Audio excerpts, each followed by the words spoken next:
What on guys, Commander, and welcome to a new video on Unreal Engine 4, another tutorial on Unreal Engine 4. Now, as you can probably see, we're back in the Rishi Moon level that we set up last episode, but you can see we're in Unlit Mode. Now, there's a specific reason why we're in Unlit Mode, as if you can see in my world outliner, we've got no lights. So if I go into Lit Mode, all you can see is black, aside from the emissive colours on the Venator, but even so.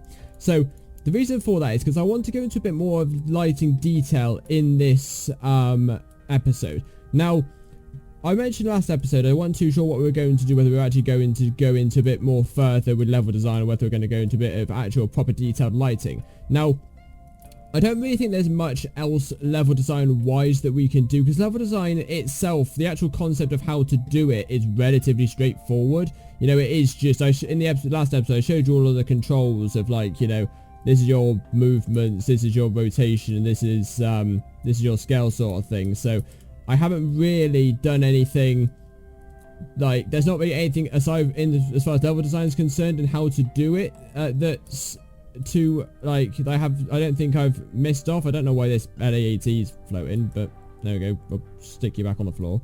My ATT is floating as well. Are you floating? No, you're on the ground. Don't know why you're floating. Come on, there we go. Sit on the ground.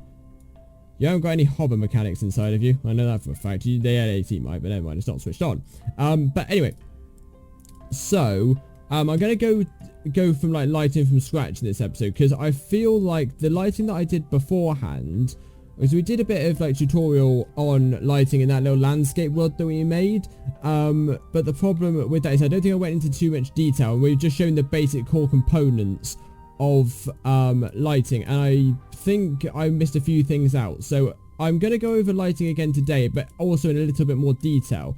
And also, like, instead of just doing, like, general area lighting, so lighting the scene up and whatnot, I do want to go and do some, like detail lighting, so I say, like, lighting these, like, little lamppost things. I'll get to that later. You'll find out what I'm doing. So what I want to do is I want to make this as a nighttime scene. Now, the reason why I want to do that is because if we make a daytime scene, we're not going to see the benefits of these lampposts, because lampposts, you don't see lampposts on in the day because there's no point. The idea of lampposts is when they switch on is to light up a darkened area.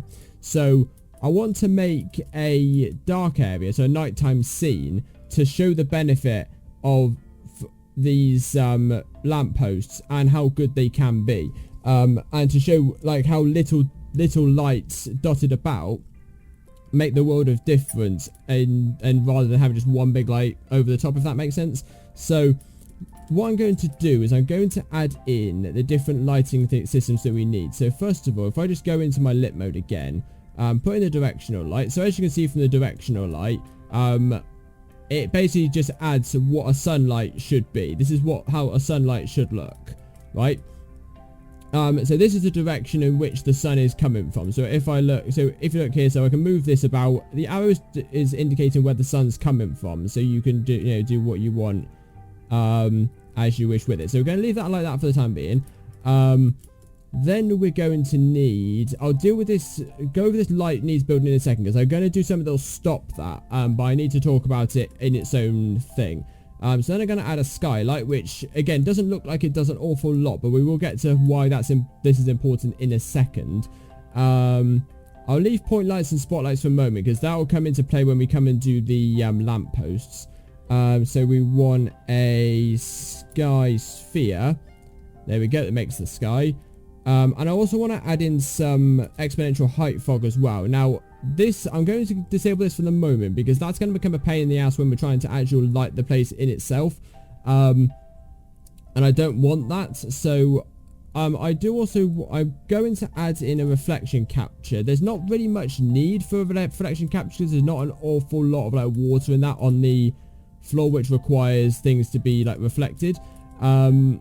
It requires, like, reflections, and these models aren't very metallic necessarily anyway, so there's not really much point in me having a reflection capture, but I'll add it in just for argument's sake anyway. So now what I'm going to do first of all is I'm going to disable the effects world. So as you can see at the moment, you can see it adds a bit of, like, an orange light to it, but we're going to change that. So I'm going to disable the effects world on the skylight. And I'm going to change this so this is facing upwards like that. Because what I want to do is I want to make a nighttime scene. So obviously we want the light striking like upwards, because obviously at nighttime the sun's on the bottom of the planet of Earth, so you can't. So if you're on the nighttime, you're on top and you don't get any benefit of the light.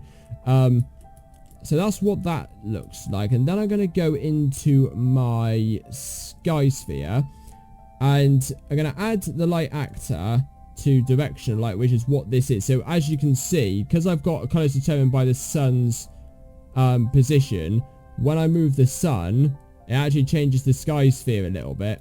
And then I can go. So if I change it, let's say I put it down to, let's say here, I mean, that looks quite cool in and of itself, that, you know, having daylight with like stars in the top. But if I then go into sky sphere and then click refresh material, it actually just changes the light dependent on where the sun's position is. So anyway, I'm going to put it back up to like there, go back in the sky sphere, click that again.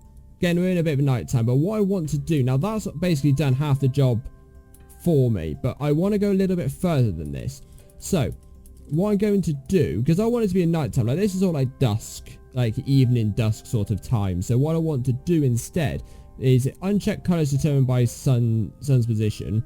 Then I want to change zenith color to black, or like darkish blue. Then change horizon, I think it's horizon color. Yeah, horizon color to just down there. So now we just get the clouds with a bit of stars in the background, but we don't want any clouds. So I'm going to change the clouds to black so they blend in with the background. And then I'm going to change the overall color to quite a dark color, but nothing too dark. So if you make it too dark, if you make it like pure black, then the stars won't show for some stupid reason. So then we increase the stars brightness so it actually looks like a nighttime scene like we've got here. So it actually looks like, you know, it does look a bit like we're in space, but it's a nighttime scene. So now that I've done that, I'm going to change this to 3, just to make it look, just to make it a little bit darker, because obviously we don't want too much light in general here. So now that we've done that, I'm going to disable effects world on this, and I'm going to re-enable this. Not that this really does too much. But if I just turn the intensity up, you can see obviously it looks a million times better. So what I'm going to do, I'm going to turn this on actually. Actually, we'll talk about the light needs to be built. So what actually this does, so at this moment in time, this isn't actually what it completely looks like, because we need to bake our lighting. So it says light needs to be rebuilt. That's what you do to press it. Now what I'm going to do here is I'm going to change this to movable, and you can see a little bit of a change there. It changes ever so slightly. Right, now that's because, and I'll do the same with the reflection cap. Actually, I can't do a reflection cap, so I'll leave that bit then. Now what that essentially does is, so you've got static, stationary, and you've got movable. Now static is just static light, so it stays there and it doesn't move regardless of what happens. So you can have like so if it's static, it will light that area, and no matter what total, like let's say if something totals on in front of it, I don't think it'll make any shadows because it's just a static light. That's where you have stationary, but you have dynamic shadows and movable objects, as it says in the little description box there. But whereas movable is known as totally dynamic light. Now what that does is that basically adds the effect. It basically means you don't have to bake your lighting, because it basically like real-time bakes your lighting, which is good because it means everything that you see is exactly what you see. However, the problem with that though is that it gets really expensive really quickly. And what I mean by that is as far as your system resources go. So I've got quite a good PC, and this level isn't too huge, so I'm all right generally. But if you haven't got like a massively powerful PC, like I've got an RTX 2070, so I've got 16 gigs of RAM and I've got an 8-core processor, so I'm pretty good as far as specs concerned. However, if you've got like 8 gigs of RAM, or you've only got like a 1050, or you've only got like a mid-range i5 or i3, you may struggle with movable lights, because it does get expensive quite quickly, especially if you've got other things going on in the background. Let's say you've got Chrome open with a reference image and that, so you may be better off with stationary. It's a bit of a pain because you got to keep rebuilding your lights all the time, but in the grand scheme of things, I personally like movable, but that's just because I can use it. If you can use movable, use dynamic lights, then do it. But if it does impact your performance, go to stationary and just build it every time. It will take you, it might take you a bit longer because you've got to bake your lighting all the time, but it's definitely better than being in movable mode and just working with a laggy workstation. It's not helpful. I'd much rather use stationary and have to paint my lighting all the time than use movable and my workstation just lag like hell. So that's the reason why I've changed that to movable. And the same is with skylight, change that to movable, and already you can sort of see the lighting sort of appear there. So what I'm going to do now, there's two different things you can do here with this. Well, there's a number of things you can do with the skylight. So you can see the first thing we see here is Sls Captured Scene. Now what this is it takes the lighting from the entire environment and makes it into a cube map. So if you don't know what a cube map is, it basically just sets the ambient light for the entire scene. So obviously you can see, so if you look at this bit over here, you can see that's stationary, that's movable, right? So it changes a little bit of the lighting. Now it is going to be a bit more diverse than that and a bit better than that, but that's just because this is all on defaults. Now what you can do if you want to and get a bit of a better indication and a bit of a better like lighting thing, what you can do is you can go to SLS specified cube map and you can use your own specified cube map. Now Unreal Engine comes with a number of different cube maps anyway, but you can make your own. Now it's a bit complicated making your own, so I'm not going to go through it here.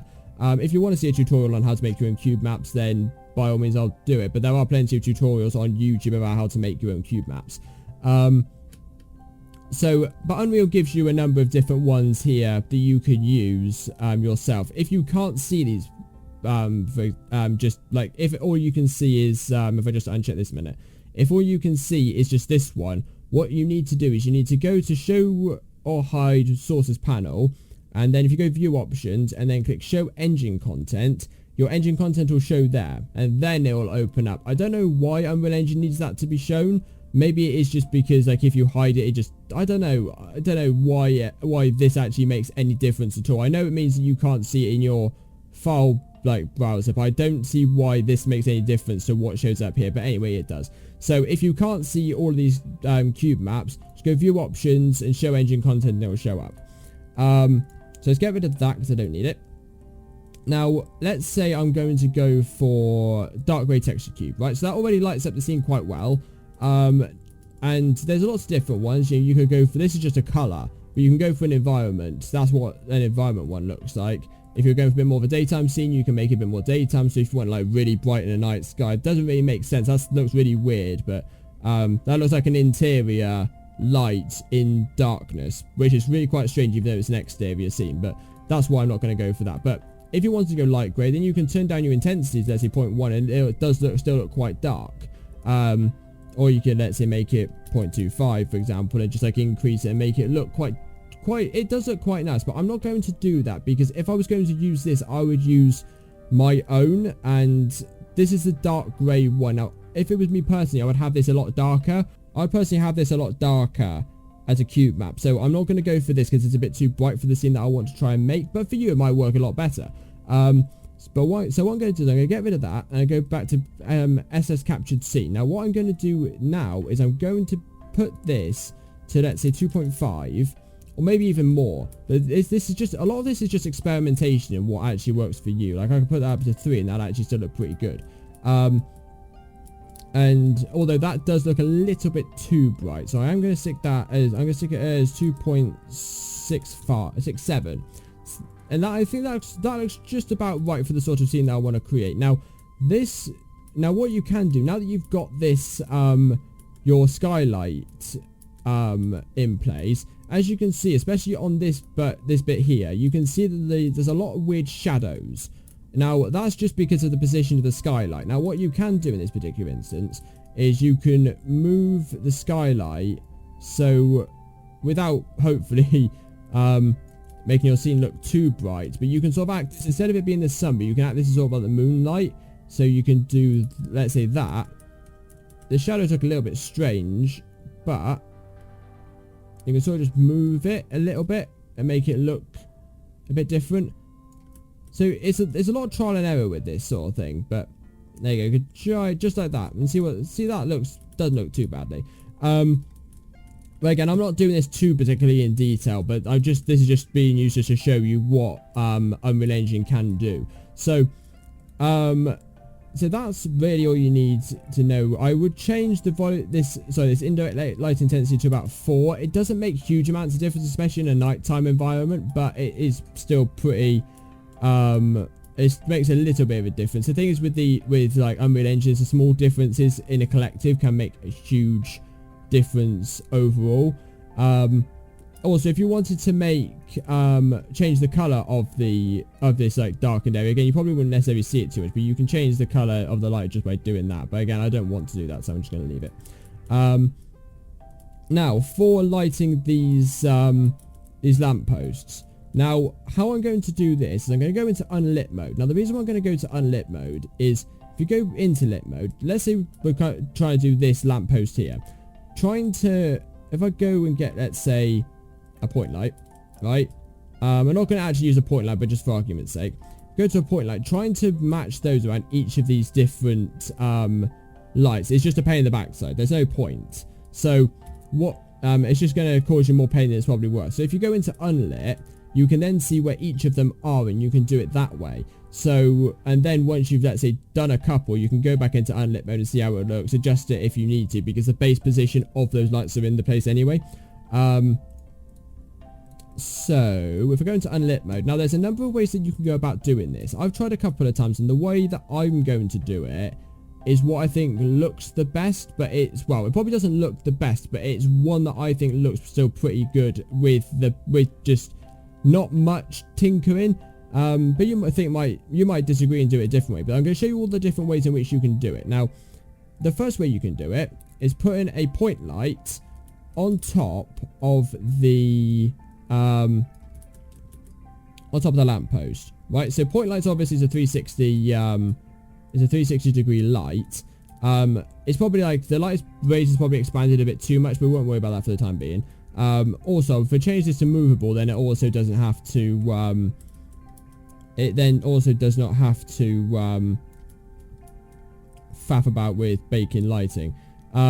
So yeah, as you can see, it's all right doing it this way and doing this for each of them, but it doesn't add very realistic like lighting, and you've got to sort of just move it about a bit. And because there's multiple different lights, actual like beam lights and floodlights for each of them, it doesn't really look that realistic because it's got to get it all the way around. However, in return, what you could do to sort of combat that is making the floodlight, giving one of these lights each a floodlight. So, sorry, each of the floodlight looking things a point light, and then you could then use that and circle that around. So if we go then back into lit, then that's showing the light for each of them. What you could also do, if I get rid of this and get rid of this, go back into unlit mode. If I go into point light, now that faces downwards. Now you could do the same thing you did with the point light, but with the spotlight. Lift it up a little bit. Go into unlit, and again change that to movable. Now obviously that doesn't look too good because you can see the reflection of the top of the light. But if you did that, then that looks a lot better because that shows like a bit more of a outward beam from what the point light, from what the actual like floodlight could look like, and a bit of like intensity toggling and then increasing the cone angles and outward angles. You can make it look quite realistic. Or what you could do instead is do what we did with the point lights with the spotlight. So if I just go back into unlit mode, you can then sort of do that with each of the different floodlights. Now this is what I'm going to do, but I'm going to go a little bit further. I'm going to, because if I show you what that looks like in lit mode, if I press G and go into, that's not what I wanted to do. If I go into lit mode, change this intensity all the way up top. Then if I go lit, so you can see that's already lighting down an area of the floor. It's not a lot, but it's the default value, so we can adjust that if necessary. But you can see that the actual light itself, the floodlight, is black, and that's because the point light only emits one way. It doesn't go backwards on itself. So what you could do, now there's two ways of doing this. you can use a rectangular light and face it backwards on itself, so it is lighting in the exact square that the floodlight is lighting. Or what you could do, which is what I'm going to do here, is if I go back into Unlit Mode, just so I can see where I'm going, I can adjust my speed a little bit. If I set my point light and put it literally just next to the floodlight or the spotlight, and do it just like this. I'm not doing this particularly very accurately, but then if I bring down the attention radius to about, let's say 10, actually let's go 15. Right, so it's just covering the actual light itself. If we then go into lit mode, then that looks like the actual light itself is lighting. So I go into G, then that looks like the actual light itself is lighting up that particular area. You see what I mean? So instead of it looking like, so if I just get rid of the spotlight, so that just looks like a random light in the middle of your, like just in the middle of your scene. If you stick the point light on, it actually looks like that's where the light's coming from. Now, you can, I think there is a way of making it actually look like that's where the race is coming from. I'm not entirely sure how to do that. I think that's got to do with a bit more of like the ambient lights and how that works, but I'm not entirely sure. So I'm not going to bother too much about that at the moment. And as you can see, some of these lights have already got, you can actually see they actually like have some sort of emissive intent thing on them. But I think this actually looks a lot better because it's just, again, it probably is a little bit too bright. I could probably put this down just to 1 and it still look pretty good, which it does. So that's what I'm going to do here. Now, what I'm going to do now is I'm going to do a time lapse of me filling out just this one lamppost. Because once I've done this one lamppost, all the process for all of the others are going to be exactly the same. So I'm not going to bother too much about all the others. I'm also going to change the settings on the spotlights a little bit, just so I can increase the attention radius in a cone, just to make it look a little bit better as far as lighting is concerned. So also change the indirect lighting intensity to 4 and do that on the spotlight as well. I'm not entirely sure what it does, but it does something, so that's enough for me. So that I'm going to fill out the rest of the lights for this lamp post, so I'll be back once I've done it.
Right, so I'm back now. As you can see, it doesn't look perfect by any means, but that's basically what lighting a lamppost can get you. So if you look now, this does look a bit strange because it's like it looks like there's 2 lights on each light basically, so it's a bit strange. However, I've essentially you saw me play about with the settings a little bit. I couldn't get my intensity right. If I put it down to 10, it looked too low. If I put it down to 30, it looked too high. So I played about the a 2-inch, I can't say that word, but this radius, which is basically how far the radius of the light spreads. Now, the good thing about this is I always have that as full max. I don't know why. I don't really think you're supposed to, but the reason why I have that as full max is because if what it did was, so let's say this one is at full max. If you could see the exact same light you can see here on those mountains where it's touching, then I wouldn't have it so far. But it actually acts really like a torch, like an actual torch does. So the further away the light is, the dimmer and darker it becomes. So you can't actually see it on the mountains. Now, when you're inside, it's a bit of a different kettle of fish, because if you're shining this, like, if you've got the radius full out on a wall, you will see that actual circle of light on the wall if it's too close to it. But outside, so long as it's just not near any, like, buildings or anything, if it's just, like, ambient lighting, I don't really see it matters too much, to be perfectly honest. So that's the reason why they're all like that. But now, as you can see, you can just see how this actually just lights itself. Anyway, if I just quickly just build it just to get rid of any, like, little lighting errors that need to, they're probably still waiting to be built. So, as you can see just from that, like, that lights the area up quite well, just that little corner. So you can imagine how good it could look with all the lights, with all of the lights, like, in place. Now, in reality, really, like, I mean, I don't know what these point lights are on, but it doesn't really matter. I think I've stuck it on, like, 10 or something, or, like, on 5. They're on 1. So I don't really have to bother with the intensity of these point lights. And they don't really expand that far anyway. They don't really have any impact on any light anywhere else aside from that little square. But go to the point, it's on 25. Really, I could just stick them to 5, you know. And I know that that doesn't look that great, but I think if you were to have, like, once all of these lights and these like lampposts were all lit up, I think it could actually look quite good. And even so, like, if I wanted to make it even a bit darker, like, what I could do, I could just stick that to 1 as the ambient light, and then that's not actually using that's actually making the scene look darker in itself. So it's actually just deactivating the lights of the environment and actually using the point lights a little bit more. So if I actually just turn these off a minute, if I just select all of these and then just turn them off, if I just go into render mode a minute, so you can see that it's, I'm learning in a minute. So you can see it does make a bit of a difference. You can see the things like a lot of the like environmental light is actually just based off of the skylight. So it's not actually, so if I got these lights on, you'd be I would be confused to think that these point lights are affecting this background bit because the attention rays are so far. But if you just turn it off and on, it doesn't actually have that much of an impact over there. It's just this particular environment area here, so it's not that bad. But so I mean, if I just turn the skylight off, and let's say I just turn off effects world a minute, so you can see it looks awful, which is why, like, it looks really dark, which is why you need the ambient light, because it lights up, because lights itself, these point lights don't if you try and light an entire scene with just point lights, it's going to look like really bad, because there's going to be too much going on. There's going to be too many light sources. So that's why you have the ambient light, and you don't actually even have to have all of these lights actually on. You can have some of them like broken or something. But that's the reason why you have the ambient light, just to sort of make the shadows a little bit brighter so you can see the details without having to shove like really intense spotlights and point lights at them. And I think, you know, just playing about the little values of these lights and then just plotting about and filling in all of these other lights with the same methods that we've done here with this one, I think it could look quite good. Now, I'm not going to do that. Well, if I got a bit of time in between the recordings, I might do. If I got to spare 5 minutes, but that's about all we have time for in this video here. That's basically all I really wanted to go over, like just talking about how to individually light a scene. Now, I could show you what this entire like system looks like with all of the lights put in place and me actually doing this properly instead of just like doing stupid values for tutorial's sake. But I think I'll be here all day if I did all this. Like, I mean, this took me, I don't know how long I've been recording for. I've been recording for about 20 minutes, and that's just for doing the little bit of an intro and this light itself. So I can't even imagine how long this entire environment's going to last me. And what I would do, because the lampposts are all the same size, what I would do, actually thinking about it, is I'll grab all the point lights, and then I would grab all of these spotlights as well. And then what I'd do is I'd just duplicate them all and then just stick them over If I just change this just to world a minute, I can just wrap them around this little environment, this little lamppost here, and do it like that, and that could save a lot of time. But as you can see, my computer is sort of struggling a little bit. I'm not sure if it's actually clear on the recording, but my computer is struggling ever so slightly. And so you could do that, and that could work, but it's not that great necessarily. It does work, but you've got to be quite accurate with it. But it's just easier to do it individually from the get-go. So yeah, so that's about all we have time for in this video here. I'd like to thank you all very much for watching. If you did enjoy, don't forget to smash that like button, hit the subscribe button for more awesome gaming content or tutorial content. If you have any ideas of things I can do in my Unreal Engine 4 videos, do leave them in the comment section down below. I do apologise that this video is a little bit messy. I'm just trying to get back into recording after being in lockdown for such a long time, not having my recording space. But so yeah, hope you guys have enjoyed. If you've got any suggestions for any videos or Unreal Engine videos that you want to see, leave in the comment section down below and I'll try and get to them. But aside from that, that's all for me, and I shall see you all later. Bye!